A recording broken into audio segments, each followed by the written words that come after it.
welcome to Are You Awake? With Dr. Galdal. When we can become clear and can state our intentions in our lives with this clarity, the world changes. The intention of our show is to change the world, a step and a show at a time. The world, through each individual, is changed for the better and transformed with awareness, attention, and intention. These shows are offered to you, any of you that are reaching out, so that you may find what you're looking for, answers, paths, teachers, and most importantly, to learn to listen to the call of your soul.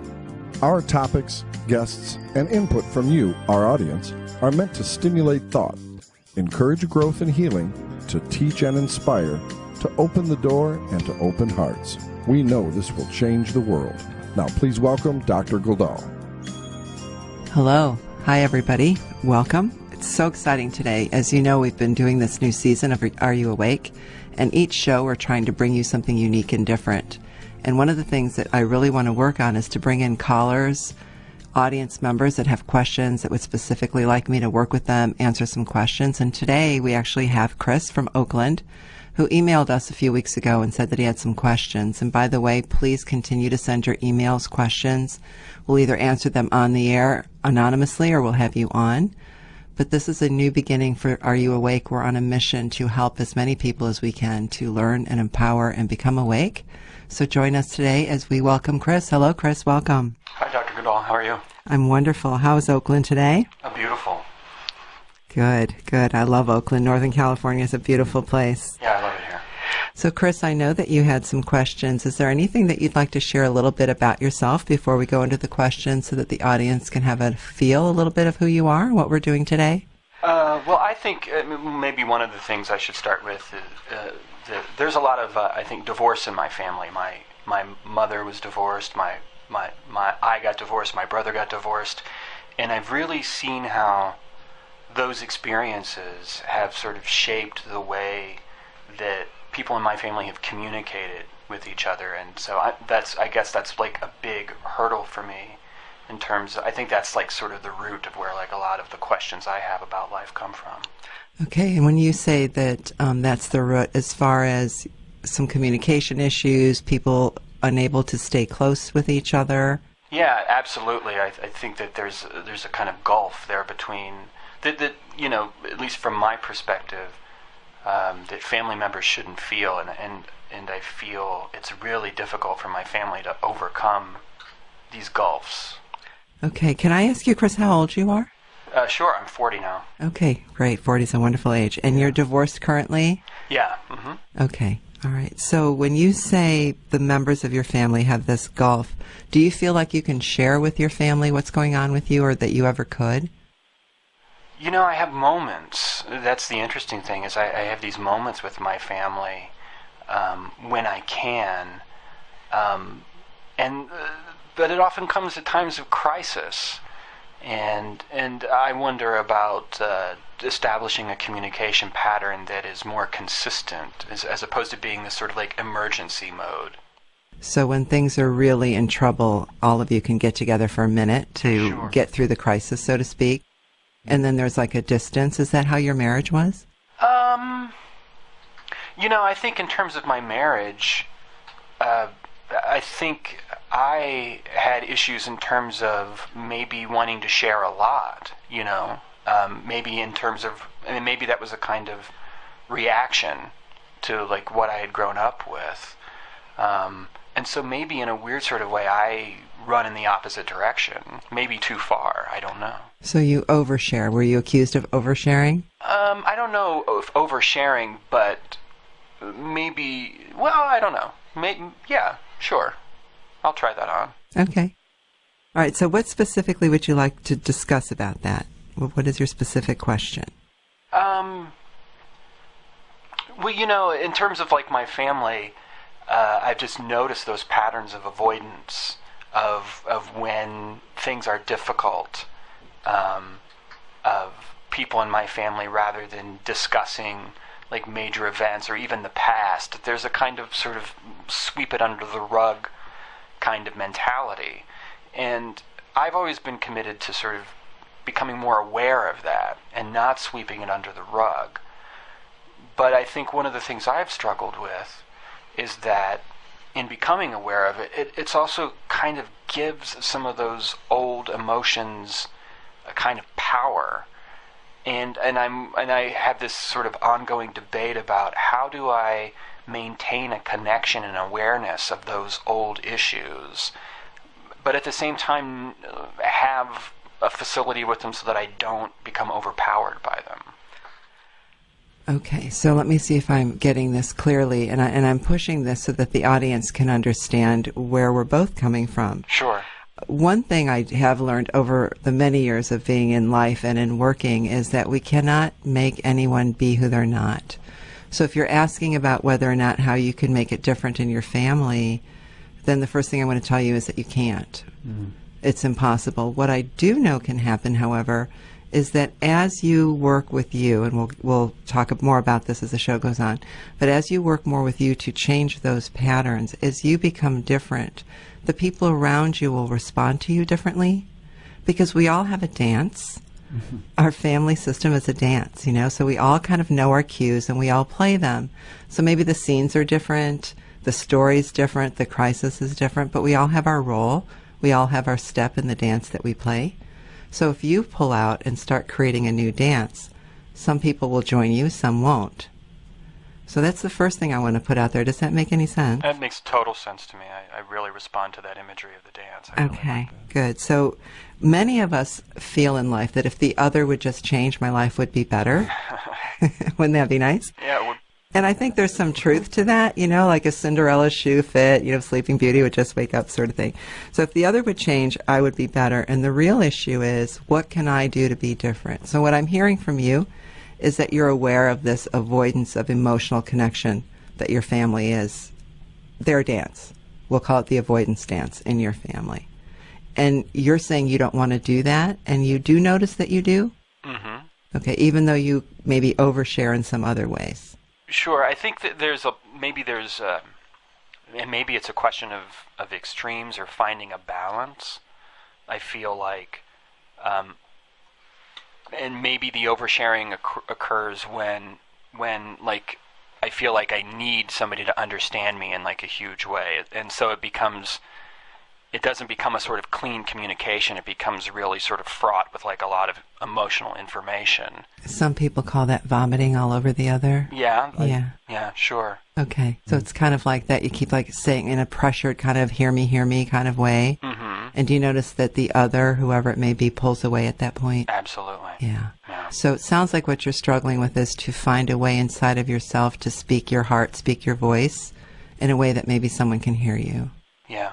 Absolutely. Okay, and that also seems like it's colored with, how do I know that so I don't even avoid? Because sometimes it sounds like your dance step is to overshare, which actually is an avoidance also. Right. Right? Because I think usually what happens is we say so much, the other's not listening, so we're really actually avoiding what's really going on. Uh-huh.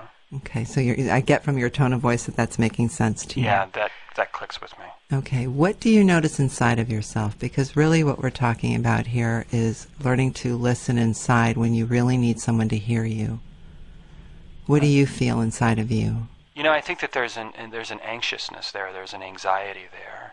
I think when I first notice it, that sometimes it's really hard to let that just be.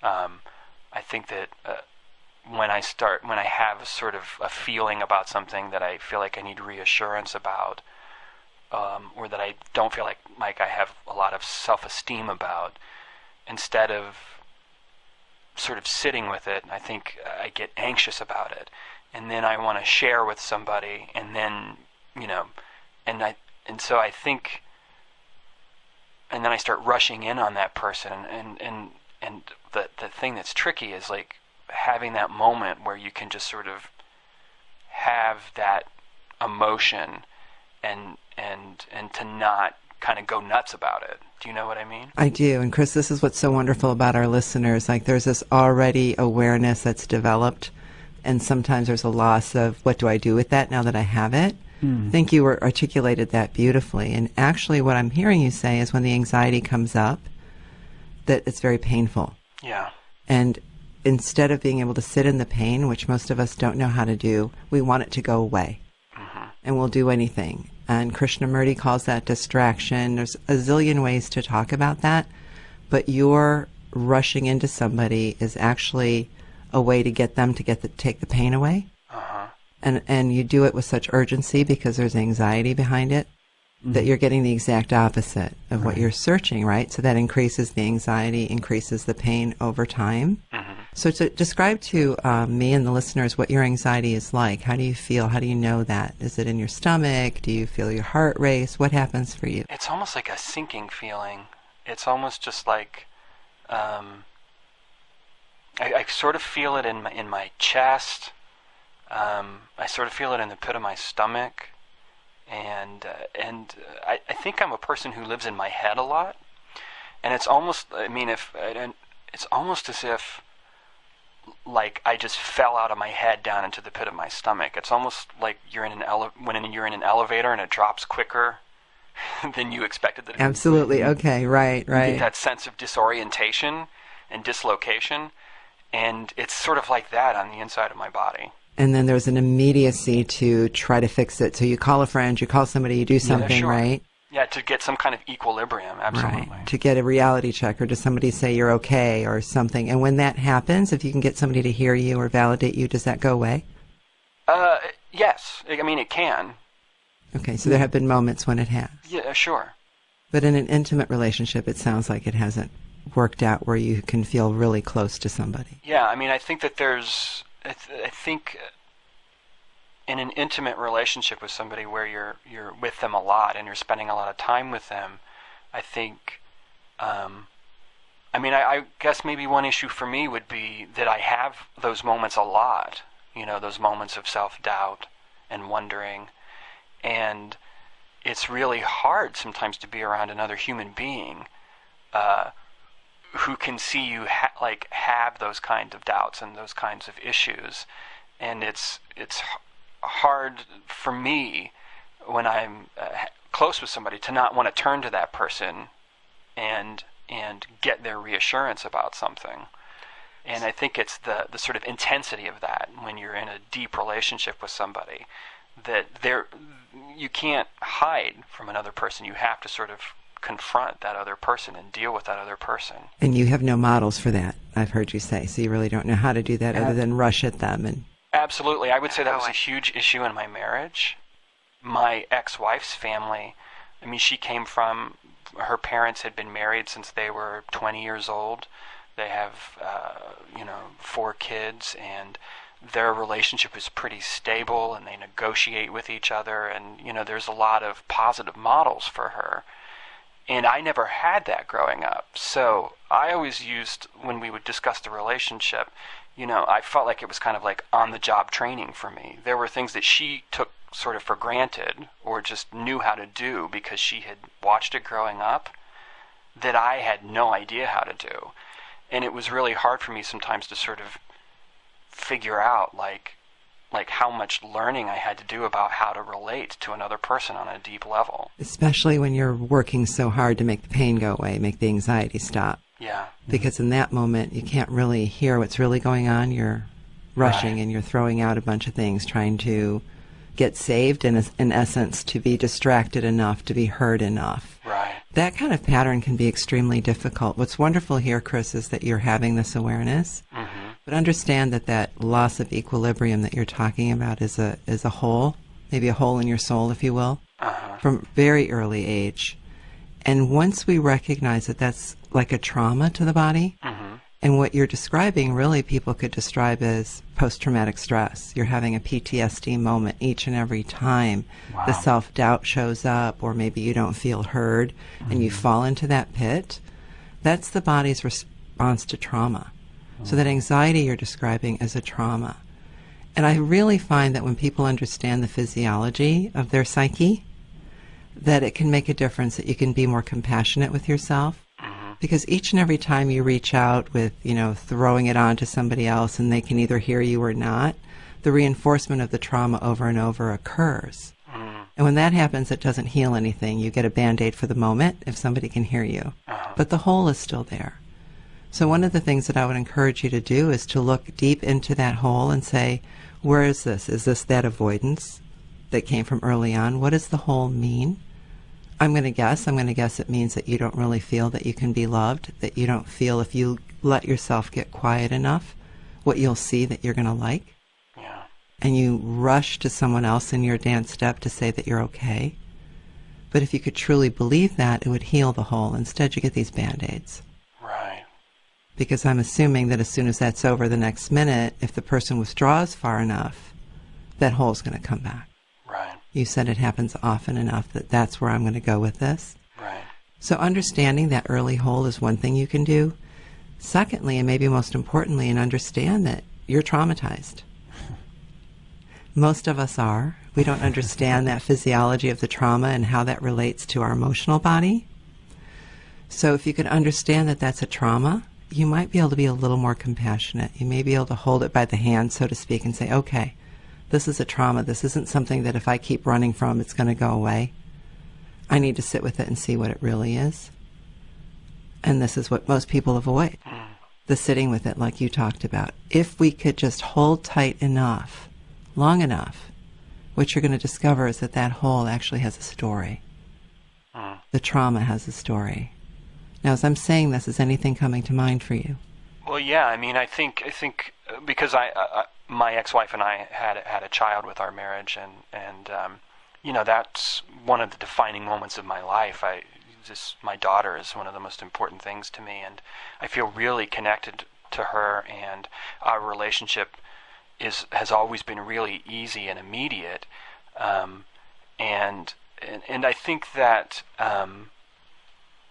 you know, dealing with those sorts of issues of feeling as a child, feeling very sort of confused about what was happening as a child because of my parents' divorce. I think my mother felt really, you know, guilty about the divorce, and she was, you know, this was in the 70s, and so she was a working mother, and she was doing a lot of things on her own, and in a lot of ways she was unavailable just because she had to make a living for us. And I think I felt pain about that and sadness about that, but I also knew that my mother was doing a lot to provide for us and keep us safe, and so I kind of had this tug of war about, you know, having these negative emotions about it, but also realizing that my mother was doing a lot for us.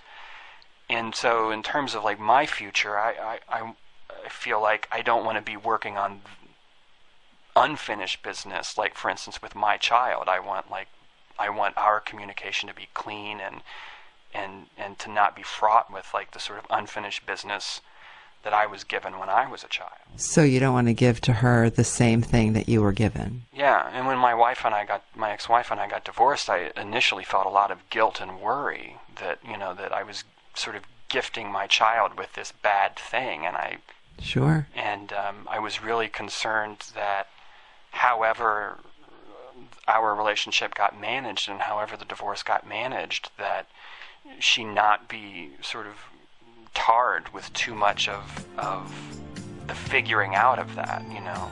Well, we do have a tendency to pass on what's unfinished inside of us to our children, so I think that's a really great place. Let's take a quick break, Chris, and we're going to come back and talk a little bit about that. Sure. We'll be right back.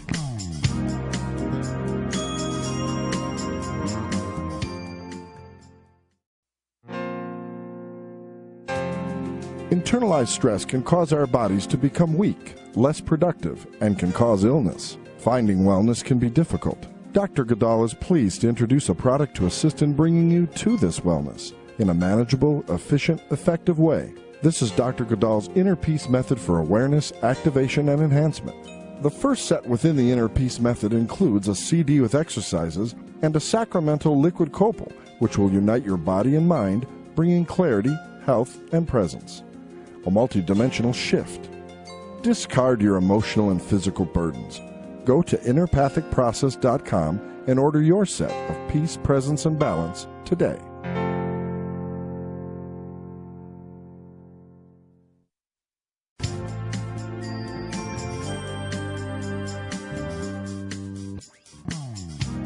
Welcome back.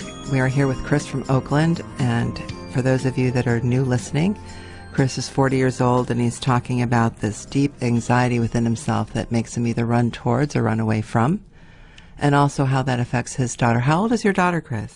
She's 15 now. 15, how wonderful, yes. Unfinished business, how that transfers on to our children. Obviously, you're an example of that, what you're sharing today, and that comes from your parents and their parents and onward. So the very fact that you are looking to help your daughter not have that same hole, the very thing you can do to her is have the conversation we're having. Right. You know, be real straightforward with her. Tell her about your divorce. What you were talking about, understanding your mother's pain, trying to provide for you and working, that's the head, that's the intellect, that's logic. One thing that I really try to tell people and express with others is that our emotional body does not hear logic. Our soul body could care less, and the way it works neuroanatomically is our logic is in our frontal lobe, and the midbrain is what carries all emotion. The midbrain sits on top of the spine, goes directly into the central nervous system. The communication is that way. We really don't have pathways from the frontal lobe to the midbrain. So you could have told yourself all you wanted and understand your mother's position, especially now as an adult. You know what that's like, trying to provide. But your soul body, your subconscious, your emotional body needed her, needed your father, needed people to be there. We're built that way. We are built to have someone hear us. And when that doesn't happen, a hole occurs, a hole in the soul occurs, and an emptiness happens. And that's a trauma to the body. That's a trauma to the emotional body, a trauma to the psyche, a trauma to the soul, whatever language you want to use. That trauma creates a hole, a wound, an open wound. So whenever something activates that wound, pulls off a Band-Aid for you, then you have that anxiety you talk about. Everyone's is different. And for you, your distraction is try to get somebody to hear you. You know, you rush. I can kind of get the sense of that motor running, trying to get someone to fix it. It lasts for a minute. But that's an empty abandonment space. So you can actually talk to your daughter about that, and it will give her a framework. Now at 15, that's a little hard, so you'll have to find little snippets of time. It's different than it is with a 40-year-old. Right. So the thing that you can do, though, is to know that. See how different that changes it. It's not like something's wrong with you, and it's not a blame of your mother. This is not like, oh, she should have been there. These are just the facts. Right. She couldn't be. It doesn't change. In order for you to have a solid foundation, you needed something that wasn't there. Right. And I guarantee you that goes up at least 5 generations in your family. At least that much. So in order to break that chain with yourself, you can break the chain for your daughter.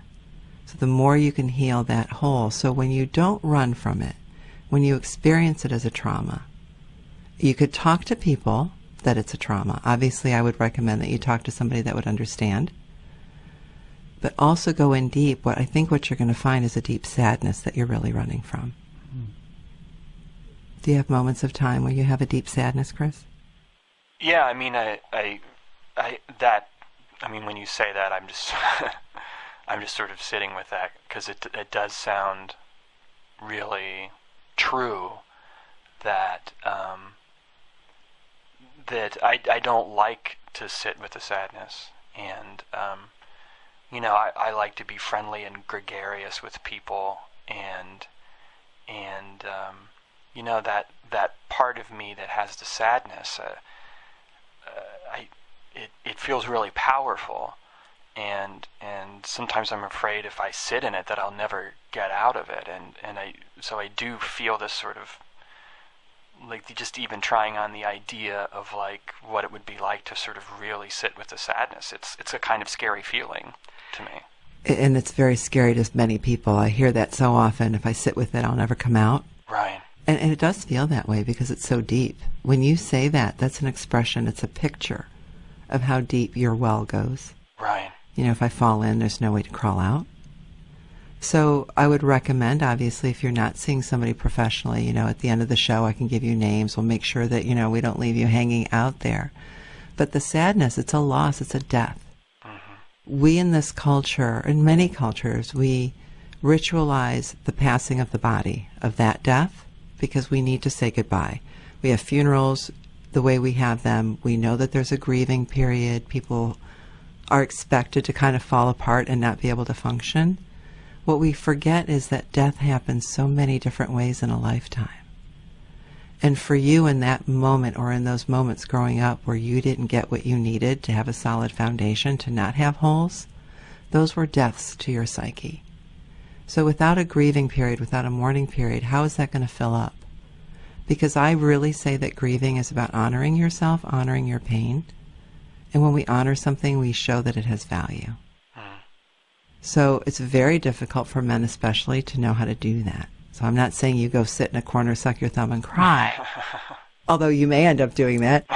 What I'm suggesting is that you at least value the fact that there's grief. Right. And allow that to be a part of you so that it can find its own expression. So when you're rushing at somebody who's going to shake you off and make you feel worse, you might want to consider that what you're really doing is trying to make the grief not hurt. You know, it's not unlike some people who lose a partner and just drink. Well, they're trying to not feel the pain. It doesn't change it. It's still there. They're just not feeling it in that moment. You're not doing anything different than that. Right. Okay? So if you can acknowledge that, then what you can do with your daughter is say, you know, you may have felt this too.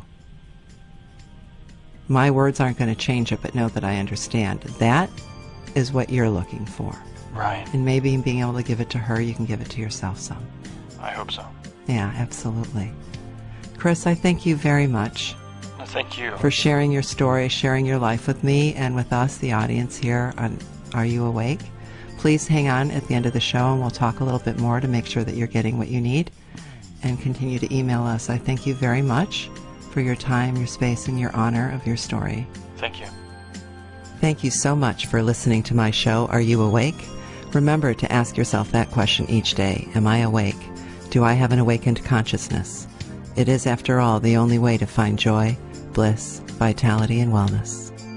And as we close our show, remember, open your heart, open your crown, take a deep breath, listen. You never know what you're going to hear. Please stay tuned for Dr. Galdal's healing exercise and visit innerpathicprocess.com.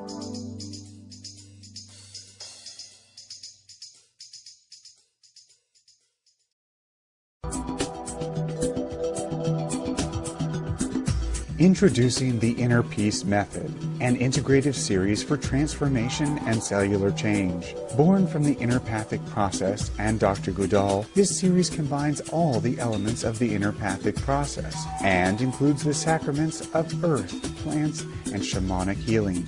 In other words, science, ancient wisdom, gifts from the elders, the guides, and all of Dr. Galdal's methods, simultaneously coming together to empower each of you with the tools and clarity needed along your journey.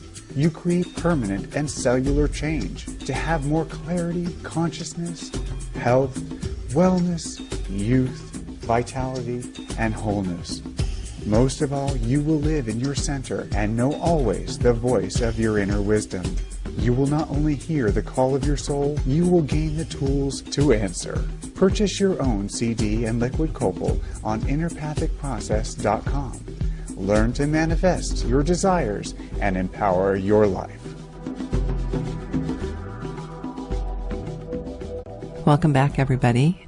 This is the time for the awareness, activation, and enhancement exercise. It's meditation, hypnosis, imagery, metaphor, energy, chakras, physics, all rolled into one to help you make sudden and quick change. I encourage all of you that are listening to make sure you download any one of the exercises that resonate with you and listen to them once or twice a day and do them once or twice a day. And you will notice great change and great shift in your cellular body, your molecular body, where true change happens and where you can have true awareness. So as usual, take a deep, deep breath in through your nose. Fill your belly. Hold your breath. And release gently out of your mouth and find a comfortable position. You can do this anywhere, anytime, except of course as driving. Do not do this while you're driving. But the word that you pick in each exercise you can repeat over and over again, so remember that. And as you get comfortable, take another deep breath. In through your nose, and hold. Release through your breath, through your mouth, very slowly and gently. And today we talked a lot about voice and trauma. Each and every one of us, no matter how wonderful our lives have been, carry with us in our emotional body, our soul body, a trauma. Connect to something that activates inside of you pressure, urgency, sadness, anxiety. And most of you will feel it somewhere in your torso, in your heart, your throat, your belly. Put your right hand on that spot. Name that spot. Name the trauma. Give it one word. Take another deep breath. And feel that space warm up from the energy of your hand. And know that this isn't anything that is wrong with you, that you've done wrong, that you're bad, that you're not okay. Each and every one of us have multiple traumas. The one that's dominant in you today is the only one that matters. And as you take another deep breath, bring in white light through your throat. Bring in white light through your heart. Carry that light through your hand, out of your palm, and into that spot. And that white light is compassion, because now you know that that space is a wound, it's a trauma, it's a hurt. It's unfinished, unresolved. Up until this moment, it's been sleeping. And now as you awaken it with truth. Awaken it knowing that it's a wound, it's a hurt. You can have compassion for that space, for that urgency, for that anxiety, for that hurt. And now that third eye, your third eye, the spot between your eyebrows, feel that open as you bring in blue, bring in a beautiful blue light. And just utter the words peace. Peace to my body, peace to my soul. Peace to my body, peace to my soul. And bring in that blue light through your third eye as you fill your body, as your hand gets warmer and warmer and warmer. And you feel your whole body tingling with the energy movement, the electrical stimulation that's running all through your body with the blue light. As you keep repeating, peace to my body, peace to my soul. And all of a sudden you're going to feel that the bottoms of your feet feel stronger, your hips feel stronger. Something is happening in your body that's new, it's beautiful. It's a strength that's different, that comes from compassion, that comes from peace, that comes from a knowing that wounds are to be healed. Feel the heat of your hand. And for those of you that don't feel the heat, feel the color, see the color. Feel the sensation of the word of compassion. In any way that resonates, it's all perfect. Again, the blue light through your third eye, in through your whole body, stimulating all the electric current as your body tingles all the way down to the tips of your toes. And in the next breath, open the top of your forehead, almost suddenly like a boom. And the white light just floods your entire space as you feel in every pore of your body, every cell, the words peace. Peace. Peace to the body. Peace to the soul. Each and every time that space awakens and you feel the pressure, as soon as you can remember peace, remind yourself it's an unfinished piece of business. It's a wound that needs healed. And like all wounds, it needs tenderness, compassion, that you're okay. And again, feel the electrical stimulation through your whole body, the activity just tingling from your head to your toes. As the blue light moves in through your third eye, through your whole body, the heat, the warmth, the love of compassion through your hand, and the white light all around you. As for just this moment in time, you live in peace. Continue to breathe. Lay here as long as you like. And each day, remember the blue light, remember the compassion. Say the word peace to yourself 3 times a day. Peace, peace, peace.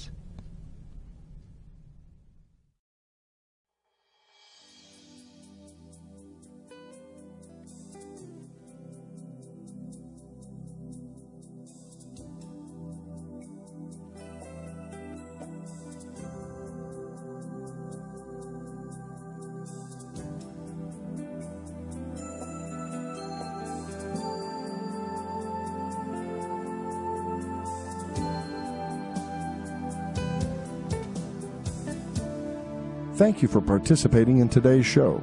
Email us at info@areyouawakeshow.com with questions, ideas, or comments.